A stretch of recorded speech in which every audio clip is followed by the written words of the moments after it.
Yeah, I'm good at acting dumb. Now you're actually a bad liar. I think you're too nice. So I'll just kind of catch you up. We were in the middle of this hand. Maybe give your 2 cents on this particular topic. So 270 BB deep in a single raise pot. I know way too much about what's going on already. That's nuts. Yeah, this is funny. Give a little crumb of information for the fans. I can't. One thing though is that Chris he's a pretty aggressive player.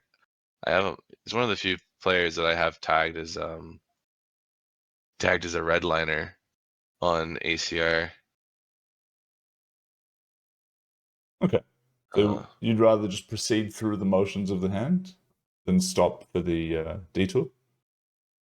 Well, I mean, he thinks he has a good hand and he's putting more money in. Oh, I'm facing an all-in from Joe Adams.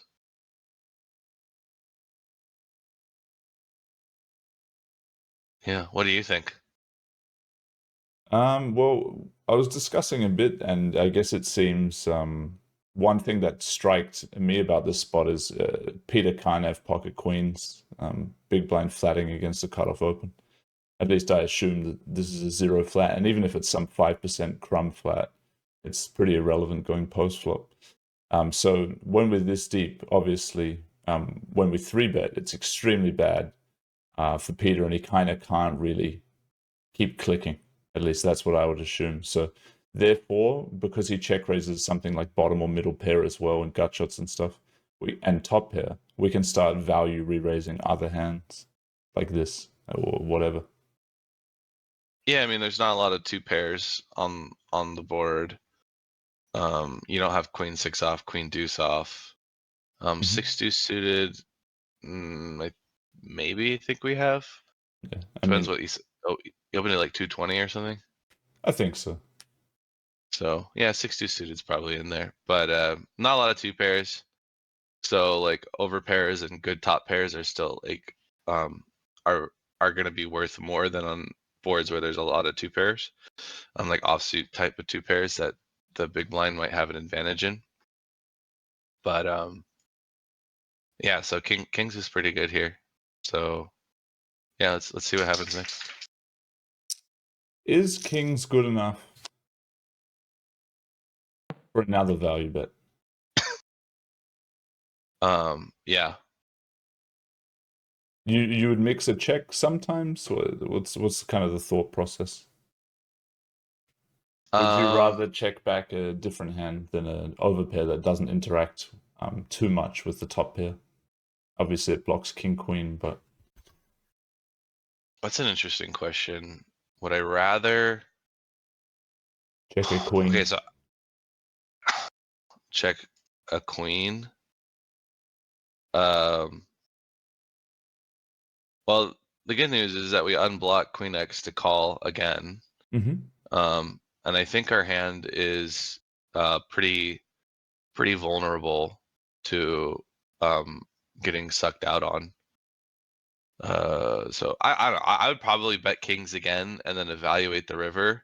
Like if the river comes like really safe, I'm gonna go for another bet. Like I would consider like a 10. Any board pairing river that's not a queen would be pretty safe. What sizing would you go Um,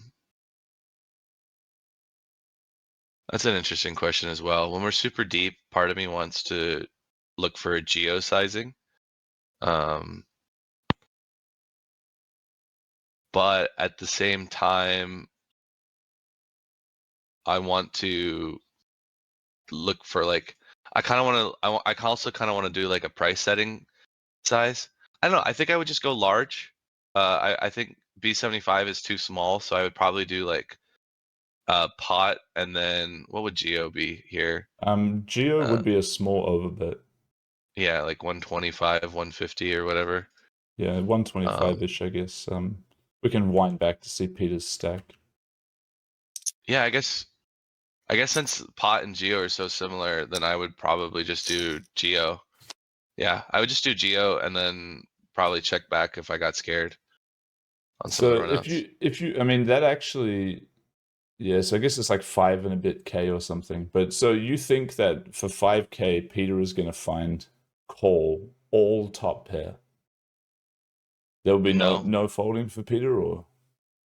But I guess you also Um, get value out of a 6x or deuce X of spades. But I mean, does he call a flop large 3-bet with a 6 or deuce that has a backdoor flush draw? It also feels a little bit optimistic because the flop 3-bet was not small. It was it was 1800, right? yeah, it was a bit more than a 3x of a reasonable raise. I I think. think when we're this deep, we can still call bottom pair with the backdoor. Yeah, I don't see anything wrong with that.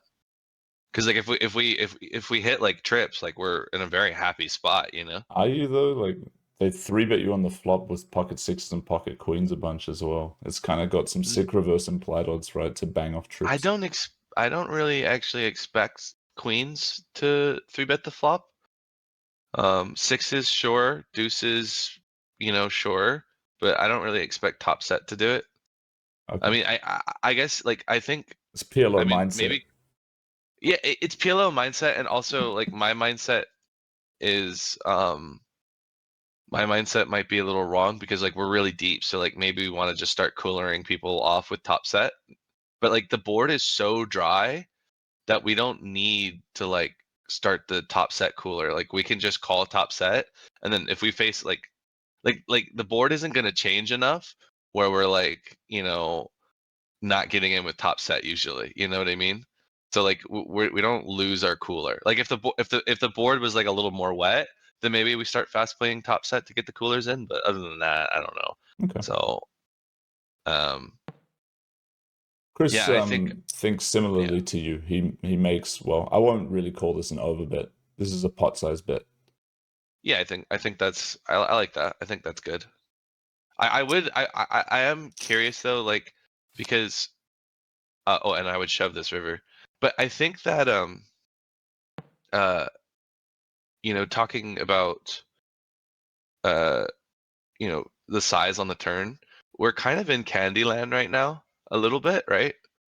And so, like, I think there's something to be said about when you are in Candyland that there are sizing tells, potentially. Does that make sense?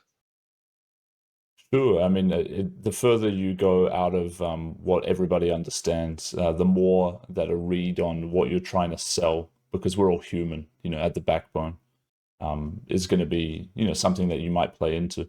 And you're the kind of player, from what I've seen in showdowns, that's definitely willing to make a read. We saw this hand with you and Kevin, where you had Jack High flush in a limped and checked pot, and somehow got in 180 BB post flop. I know, That I know. was I think I was thinking about that hand. It's like, you know, some like I because there's a lot of people railing this challenge, and I feel like some people are gonna see that and just think I'm a fucking retard that can't fold a flush. There was a lot of thought that went into that call. Like I'm not calling flush no blocker like for imp just cause. But well, don't burn yeah, no, all there of was the precious image now, bro. You spent a lot to get it. yeah, no, that was I thought about that hand. I had a lot of thoughts there, but Was it just a fuck you call, basically? Or what was going on there? you know, the thing about KP is that like I cannot stand the fact that he's using his like an image of himself as his profile photo. I think it's so cringe. So yeah, I honestly just yeah, I fuck you. think he actually did that as a favor to me because I asked him to use an avatar and he doesn't have one, Uh, I guess, normally. And so I just put one of his face because he didn't reply. And then I checked in later and I saw that he put, I think, the same picture, but I'm not sure. But oh, that's I'm funny. glad that you read into that and decided to I punish read him. into it as like absolute cringe lord behavior. Um, but yeah, so well, you you got him stacked. I'll send him half the money. It's okay. Uh, um, yeah, no, but like going back into Candyland, that like I think there's a lot to be said. Like, you know, when Chris doesn't do the overbet, like maybe he's more weighted towards value versus like when he does the overbet, he wants to get that little extra zest on the top to try and get a queen to fold. Like if he has something like 5-4 or is turning ace deuce into a bluff, he might really want to get that queen off the, off the jizz, So that's You would something to really look into. value rip this river though. I would, yeah, I would, and So you like, expect that from Peter's perspective, is it like this is just, I'll give you my take and you tell me if it's wrong. So from Peter's perspective, he's got a queen. He can put Chris on having a 6 3-betting the flop and just blasting it away. Like especially a 6 that blocks the queen 6 suited. Is that the kind of thinking that might get him to call with a queen, or why would you expect a queen to call down for this line? And why would you think that he has that often enough relative to shoving for like whatever this is, 180% pot? um, you're saying a lot of words, Yeah. and they're all valid. I think it's just like if I think my hand is good often enough, and I don't give a fuck, man. I like there's a million things you can think about in poker, and sometimes it's just like I think my hand's good, I'm gonna put the money in the middle, and if I'm wrong, oh well. You know what I mean? Like, oh well. Like I decided my hand was good on the flop by fucking 3-betting, so let's fucking run it, bro. Like fuck it. Plus we don't lose to queen 6 suited and queen deuce suited anymore, so whatever. Yeah, I would have fucking ripped it. Now that you've walked Yeah. into this situation, what are you Yeah, and thinking? then see the thing is like Lucas sat here. Yeah, I really don't like Luca's play, and I highly suspect because I know Luca's a little retarded. He's probably gonna call because he realized he set himself up for this, and then he's gonna like call it all off. Yeah, I feel like I really we should not have any size other than all in on this river. You know what I mean? I just because like how the fuck are you supposed to balance this size with like nuts? You know what I mean? Like if you have nuts here, like is it really easy to be 75 on the river rather than just fucking 150 rip it? Like, nah, come on, man. You can't balance this size. And so you open yourself up to this like fucking suicide bluff with like, good odds when you like exactly announce your hand.